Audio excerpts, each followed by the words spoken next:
welcome to the video. You might be wondering where we were last week, and some of you already know we weren't in the truck, we weren't on the road, and we took some time off because we were switching companies. And so we want to go over how we picked the company we're with, but most importantly, we want to talk about how do you choose the correct trucking company for you, and and what that looks like. So first, you gotta ask yourself, why do I want to be a truck driver? Like, why? Like, is it generational? Outside of monetary gains, I don't see really a good reason for it. I think being able that you can go and travel and see America and get paid good money, and if you're young or old, or you don't have kids, it makes a great opportunity to make a really good foundation for you, like Scott said, financially. So is it because of the finances? What is the reason? Is it, for me, it was because I could see that trucking was going to allow me to get ahead financially and really far ahead in life and be able to retire at a younger age. Scott, when he started, he had a young family. I didn't have nothing but a GED, and the position came available, so that's what it took. And it's worked out pretty good. And it's what his grandpa did. So it was a kind of a two, like generational, passed down through the family, and then financially. So you want to go see the country and you want to get paid to do so. Maybe you just don't know what you want to do in life, so you're just going to get in a truck and go make some money. All of those are fine and well answers, but first you got to know why you want to be a truck driver, so you can look at different companies. If it's that you want to be able to be home every night, and you want to be able to still do regular family involvement or friend involvement or things like that, a local company is kind of what you want. So local, you're home every night. You typically don't drive any more than 4 hours one direction, give or take. Yeah, you could get with a LTL company like FedEx Freight or XPO, UPS, Arnell Gator, Arnell. And those you can kind of take a pick. You could either do city, you could do regional day runs, or you could do regional night runs. And So, and then from there, then you have like regional companies, usually do like a zone. So East Coast, or just the northern part of the US, or maybe you're just running in California, all of those things. So that is regional. You're in one particular region of the United States. And those usually, you can either be home every night, or you might be gone for 2 or 3 days and come back, things like that. And then there's over the road, OTR. So OTR is usually the lower 48, and you can go anywhere, and you are home from, once a week or home every weekend for your 34-hour reset, or you might be out for 3 months. It really depends on the company. So you got to figure out like what company offers kind of what your why is and what your non-negotiables are. You also have to use your wisdom when you go to talk to these recruiters, because they're going to paint the most beautiful picture. We're going to pay you to see the country. We're going to do this. We're going to do that. But when it comes down to it, and they realize that they kind of have the fish hanging off the hook, things could change rapidly. Yeah, so we want to help you guys. Start with a good company to begin with, and even if you don't get to pick with a top company, then you can easily transition to a better company. So this isn't just for drivers that are starting in the industry. Maybe you're in the industry and you realize, I was that fish on the hook and I'm gonna break loose. Like, I'm done with this, I'm over this.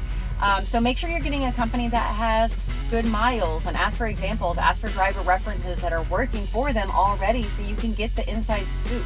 It's really easy to now go on YouTube or Facebook, Instagram, those things, and just type in trucking, and it will come up with tons of people that are in the industry. You guys can go and ask them questions, and most people will gladly help you out. So figure out your why, start to figure out your company, figure out your non-negotiables, and figure out how long you want to do it for. For us, we want to pay off our house. So that means we're going to need to be on the road for probably roughly about 2 years. So we need to be able to long-term sustain that. And we've already been on the road for, over 45 years worth of experience together. And we are to the point where we don't want to sacrifice as deep as we once used to. So showering every day is a must. Got to do it. Eating home-cooked meals twice a day is a must. Exercising a couple times a week is a must. Being home every weekend, especially on Sunday, is a must. Having a truck that runs decent is a must. Having good pay, having a dedicated run, those are all things to us that are now non-negotiable. So that's why we made the switch. We were working for, FedEx Ground. We're still working for FedEx Ground. We just switched contractors. FedEx Ground is if you want to change a contractor, you find one that you want to switch to. You don't have to go through the whole hiring process again. The contractor that you're switching to, you let them know that, hey, I want to come work for you. Then they get you switched over to their company before you let the other company know, and they can just transfer you right over. Or if you don't, you tell them you're quitting, and then you go to the new company. They're going to kick you out of the system, and you're going to have to go through the whole hiring process again. Yeah, so to help keep it a little bit less messy, I guess you could say. Yeah. So when you're switching companies, you got to watch out for yourself and watch out for your license. So if you're already at a company and you're wanting to switch companies, you got to ask yourself, like, this is your CDLs, your CSA score, and your health. And nobody, once you lose, or that starts going in a bad direction, that's yours. Like, nobody can help get that back for you. Like, you can't get a new CDLs or a CSA score. And sometimes once your health gets so bad, there's not returning from it. So you got to protect that at all costs. Don't let any company tell you otherwise, that you don't have time to shower, you don't have time to eat, you don't have time for anything. They're lying to you, and they have to allow this. Like, it's not okay. And so stand up for yourself. A lot of companies will also, you say something needs to be fixed, they'll get around to it here or there. That if there's something wrong with that truck, it falls back on you and the company. Yeah. But if It's there's an your CSA accident, score. you knew something was wrong, you could be held liable personally for that incident. Yeah, so if you're working for a company that's kind of going against some of the things that we're telling you, it's time to switch. And actually, we want to know, like, what companies are you working for? Comment below. What company do you work for? How many years have you worked there? And do you like it? Have you had a good experience? Or maybe you've had a horrible experience and you want to tell people never go to this company. We don't want extreme hate or anything like that, but we want to try to start gaining some wisdom on some other companies. We've only worked for a couple companies, so we don't know the verse that's out there of what's available. So we have people coming and asking us to help them. So we just want to get your opinion. You guys' opinion matters. You're out there just like we are. We're just regular people driving a truck.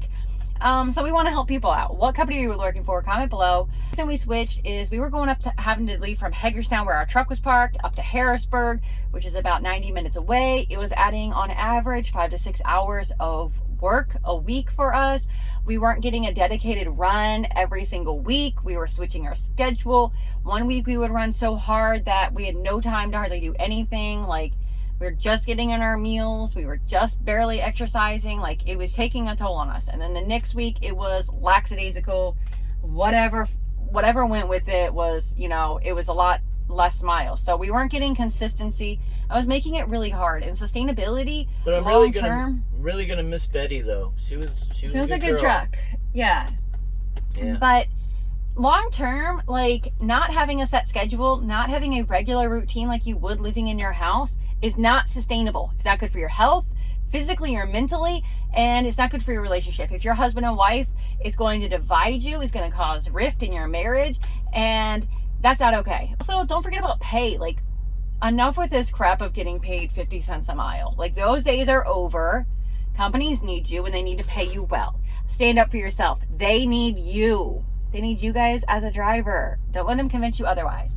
But next week, we're going to talk about how husband and wife, and how you guys are a unicorn, and a little bit more deep diving into what it's like to be team drivers, and giving you more insight to help you guys stand up for what you should be getting, because husband and wife team drivers, you're starting to get more out there, but it's still rare and unique, and companies want you. So it's a unique sacrifice that you're putting out there. So we want to deep dive into that. But yeah, hopefully this helps you guys pick a company, or maybe you're coming into the industry and you're like, I don't even know where to start. Maybe this is a jumping spot. So don't be afraid to ask us questions. If you really wanted some deep dive questions or go deeper, make sure you're following us on Facebook, Instagram. That is the easiest way to message back and forth. And like and share if you guys are finding this adds value to your life. All right, guys, until next time, drive safe and enjoy the adventures. Bye.